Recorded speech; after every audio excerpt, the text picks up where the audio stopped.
Well, hello everybody. This is a unique year, but I'm sure we're going to get through it together. For those of you who don't know me, I'm Mr. Caniano. I'm the computer science teacher at PS 221. This is going to be a very different year, but we've have some measures in place to make sure that it runs smoothly. So I'm going to go over some of those things today in this video. And the first thing I want to talk about is how computers is going to be done. So this year, computers is going to be done in the classroom. So I will come to the classroom for the students who are in blended learning. I will come to the classroom with laptops, and it's very important for me to be at least 12 feet away from the students for the safety of everybody, because I'm somebody who's in every classroom around the building. If you are coming in for blended learning, I highly suggest you bring your own headphones. We will not provide headphones, but if you would like to put your own headphones in, I highly suggest you bring them. That way the sound can be a little easier for you to hear. So if you know you have computers on day A or day B, whichever cohort you're in, you can bring your own headphones in to make the sound a little better on the computer. The other thing I recommend is to bring in your username and password for Google Classroom, because you may start a project with me, blended learning, and then you may finish it at home on Google Classroom. So please bring in your username and password. I have all the students' usernames, but I don't have your password. So if you bring your username and password each day, that will allow you to start a project while you're in school, and then you can finish it at home. I don't want you to have to do the same thing over and over and over again. If you're somebody who's doing work at home and you cannot do the activity because of your device, maybe you're on an iPad, or maybe your computer doesn't allow you to access something, just send me an email. It's no worries. I understand this is a very unique time. So don't worry about it if you can't finish a particular activity because of the device you're on. We're just going to do the best we can. The best way to reach me is by email. And my email is tcaniano@schools.nyc.gov. And the reason my email is the best way to reach me is because I'm in many different Google Classrooms, but I have one email. So if you send me a message through Google Classroom, sometimes it's hard for me to get it, or I could easily pass over it. But if you email me, that's the easiest way to get in touch with me. Before we begin using our computers, we have to learn how to be internet awesome. We have to learn how to be safe while we're on the internet and how to be smart when we're using the internet. So the first thing we need to discuss is what to share and what not to share. And we have to share with care. So our goals is to understand what kinds of personal information should be kept private, and we have to remember that everyone deserves to have their secrets kept private, and we have to identify other types of personal information that can be found online. So can you keep a secret? Pretend you had a secret to tell somebody. So make it up, a secret that you want to tell somebody. Discuss who you feel you could share your secret with, right? So you feel like you could share your secret with anybody. Would you do that? Would you just tell everyone, let me tell you my favorite color, right? If that was your secret? No, you wouldn't tell it to everybody, right? Because a secret, you're only going to tell some people. Now, who would you share your secret with, right? Well, maybe somebody, if I had a secret, maybe I would tell Mrs. Ballard, I would tell Mr. Stewart, I would tell my mom, I would tell my dad, but I wouldn't tell people I don't know. I'm not going to tell them my secret. So when we are online, we have information that's sort of like our secret, and we don't want to give that information away. So sometimes we have to be careful, and we have to say, this is something I'm not going to give away. It's almost like it's a secret.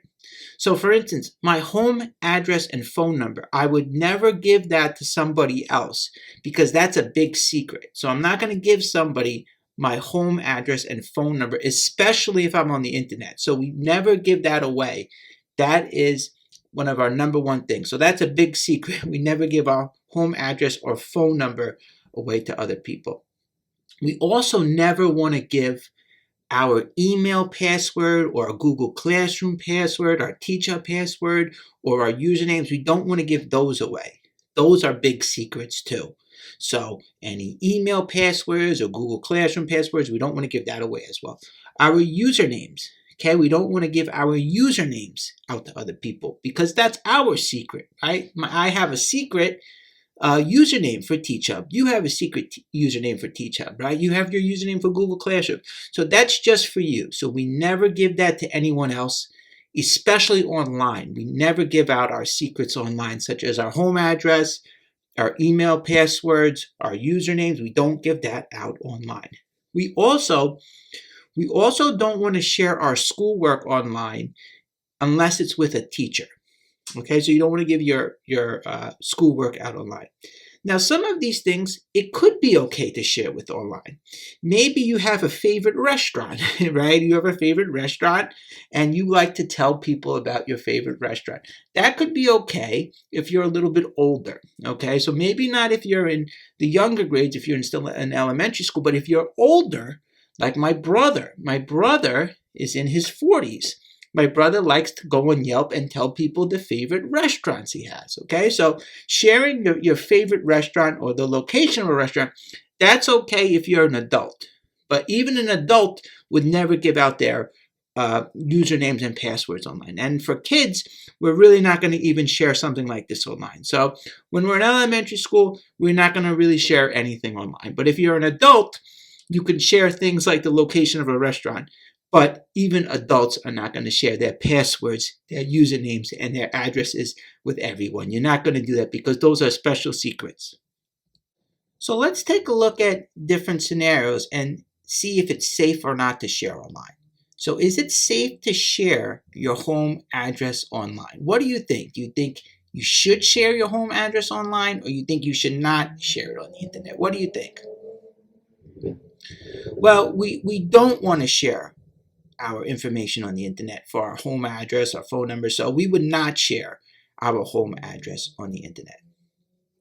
The next one, the location of your local library. Is that okay to share on the internet, or is it not okay to share on the internet? Well, that one, adults can do that. So children don't have to worry about going online and sharing the address of their library, but adults can do it. So an adult can go online and, let's say my brother said to my dad, "What's the address of the library?" My dad could tell him the address of the library. Let's say somebody called the school. They said, "Could you tell me the address of the local library?" I could share that online. So adults can share the location of the local library online.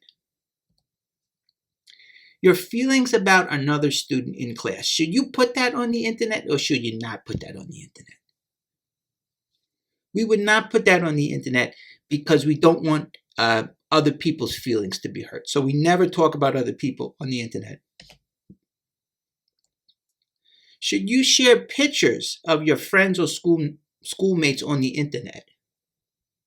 No, we never share photos on the internet because those are private. And we don't want people to say, "Oh, I didn't like the shirt I was wearing in that picture." So we never share photos on the internet.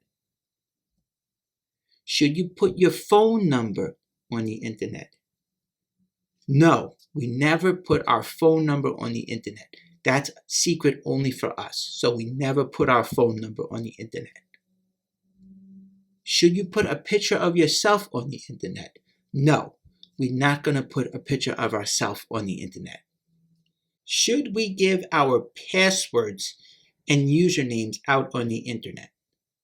No, we never, ever, ever give our passwords and usernames out on the internet. We never go on a computer and tell people on the computer through the internet our usernames and passwords. That's just for us. So please never, never, never give anyone your password or your username when you're on the internet. Sometimes you will see signals like this on the internet, symbols like this, I should say, and those help you know that a website is a safe website when you see a badge like this. You also, when you're on the internet, you need to make sure the URL is correct, so you go to the right website. So a URL that's like the address of the website that has us get to the website. So if I had www.google.com, that's the website I go to, you have to be careful that it doesn't look a little different. So this is google.net. It's not the same. We need google.com. And this one here, the person typed in a 0 instead of an O. So it takes them to the wrong website. And it says .co rather than .com. So when you go to the internet, you have to go to the right website. You also have to think about if you ever see a pop-up on a website. So please do not click these pop-ups. This one here, it says a virus, click to scan. We don't want to click that because the computer could get sick. Sometimes these pop-ups will occur when you're on a website, and that could be a sign of trouble. So if you see a lot of pop-ups like saying you won a prize or your computer has a virus, click here, please tell a teacher or mom or dad, because this could be something that could hurt the computer and could get the computer sick. We also like to see websites that have a lock like this on the top, a green padlock. That tells us the website is extra safe when you see that lock like that. If you see something like this on the computer, congratulations, you won a new phone. We're not going to click on something like that because that could be something that's a trick that could hurt our computer. So we never click on things like that if we see that on the computer. Now, you may be wondering, how do you find safe websites to go to? Well, what I would recommend is to go to PS221Q, because PS221Q has many websites linking from it. So for instance, if I was on PS221Q.org, I could click on grade level resources. And then I could pick which grade I'm in. So kindergarten, first grade, second grade, third grade, fourth grade, fifth grade. And I would click on one of those, and then I have many resources to go to. So that's the easiest way to stay safe online, is to say, hey, you know what?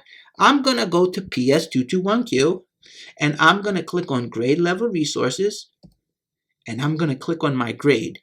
And then once you click on your grade, from there you could click one of those sites. So the easiest way to stay safe online is to not give any information out and to stay on PS221Q.org, because those are websites that we use in school, so we know they're going to be safe.